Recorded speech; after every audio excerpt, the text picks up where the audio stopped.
you a dark dreamer?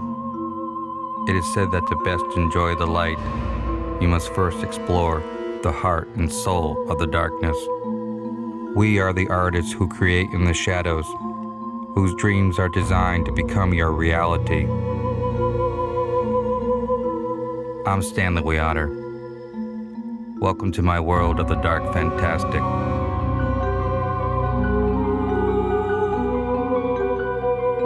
Welcome to the world of dark dreamers.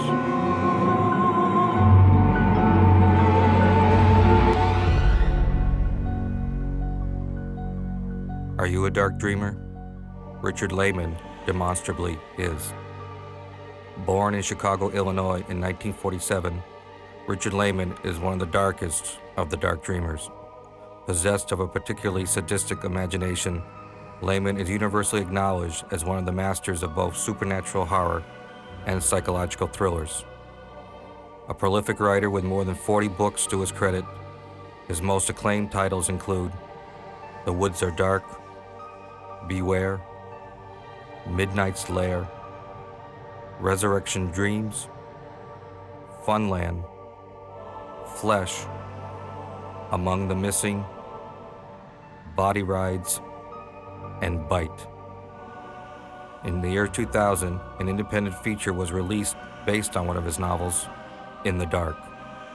Richard recently invited us to his quiet home in suburban Los Angeles to discuss his career as an author and as the current president of the Horror Writers Association. Thank you for inviting us into your home today. You recently been elected the president of the Horror Writers Association. Could you tell us what your plans are? I want to really try to make the organization better known and more respected.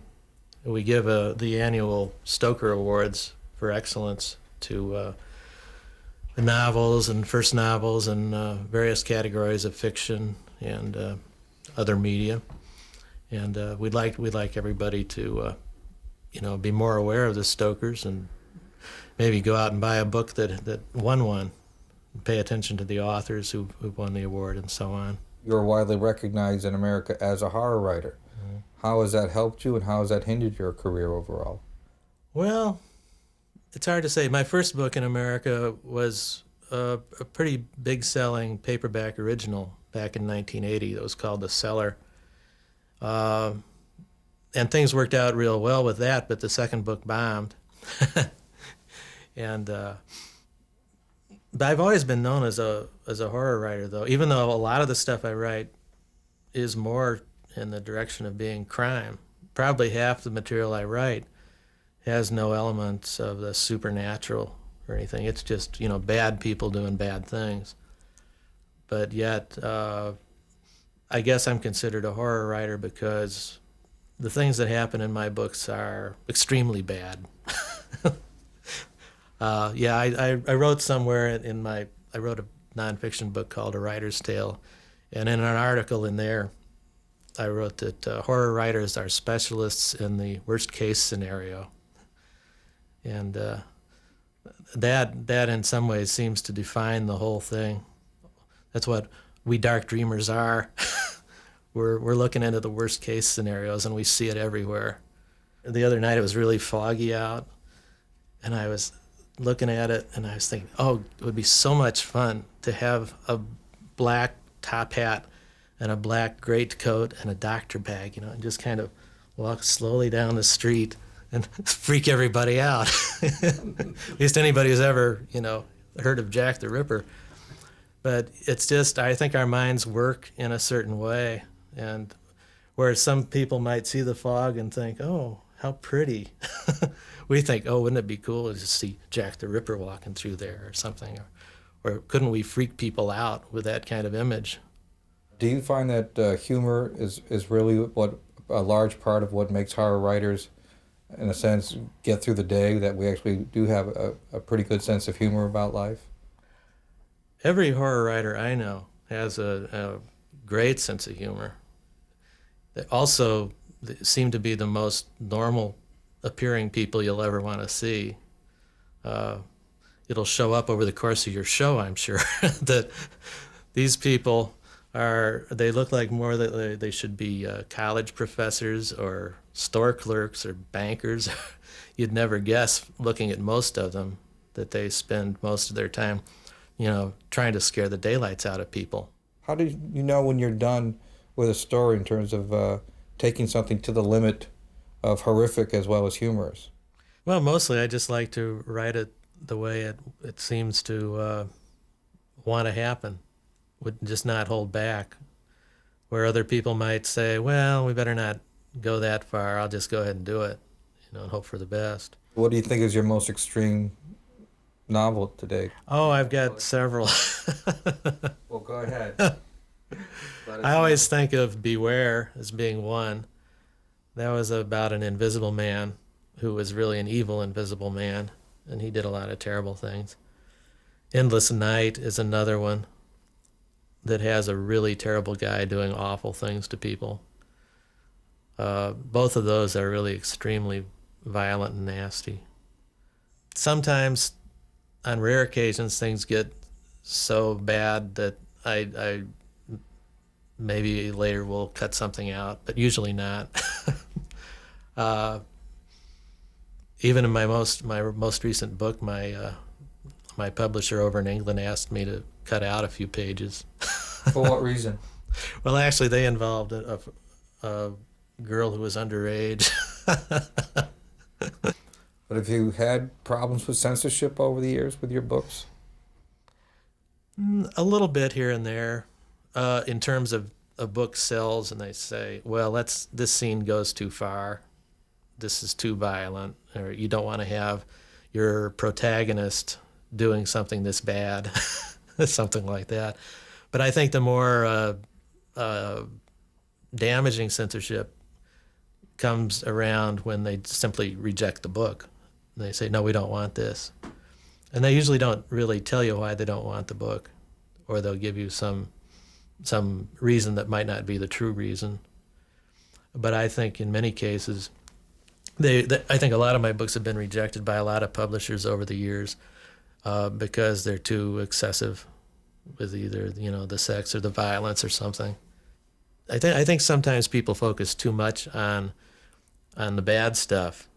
That you got to read this, because so many horrible things happen. But all those horrible things happening wouldn't matter, and it wouldn't be a good book unless you had all of the other elements that should be there in a good piece of fiction.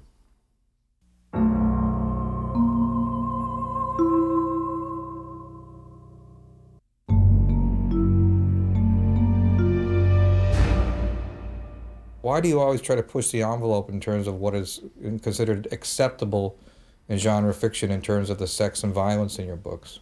As far as why, I think it's fun.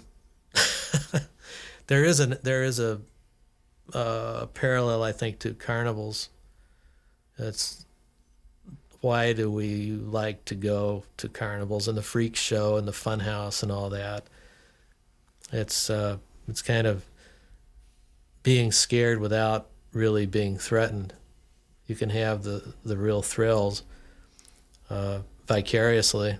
Dick, could you tell us about the feature film that's been based on one of your books, In the Dark? Yeah, a fellow who's a fan of mine and had just finished film school. He made a movie of In the Dark. And I hadn't even seen the screenplay he did of it. He just went out with my permission, and he had some actors and actresses. And the plot of the book and the movie is that this librarian one night is all alone in the library, and she gets a note on her desk, and she opens it up, and there's a note inside and a $50 bill, and the note says, "Look homeward, angel. You'll be glad you did. MOG, or Master of Games." So she goes off and looks through the library, and she gets out a copy of Look Homeward, Angel, and looks in it, and there's another envelope, and it has $100 in it, and it has another clue in it. So this becomes a game with her. If she carries out these little duties that are given to her through clues in the notes, each time she does it, the amount doubles. So pretty soon, we're talking about a lot of money, but the situations get more and more dangerous. And she goes into graveyards, and she goes into haunted houses, and she goes into a house where a lot of murders have taken place. Does all these awful things, and she's really pulled into it, and she just can't get out of it after a certain point. But Clifton Holmes finished making the movie, and in rough cut and so on. It's been in a couple of film festivals and had very good reviews. And the thing about it is that really thrills me is it's really it captures the feeling of the book, which I think is something that probably wouldn't have been done to the extent that he did if it had been a regular Hollywood studio movie, because he really believed in the actual material, and he didn't try to change it. He only changed what he felt he had to, for purposes of budget and stuff. But it really captured the feeling of the book, and I think it's just great. But in terms of your own career, do you feel secure in saying that you're a success? It's worked out real well. I'm delighted with how things are going, and I'm glad I keep finding new things to write about. I think that's a place where you start to worry that at some point you'll sit down to come up with a new idea and there won't be one. And that gives you pause, particularly after 35 books or so. You've been using up material over all these years, and you have to come up with something that's different each time. So now and again you start thinking, well, am I gonna come up with one this time or not? But you have. So far, yeah. And I've got a few more ideas up my sleeve.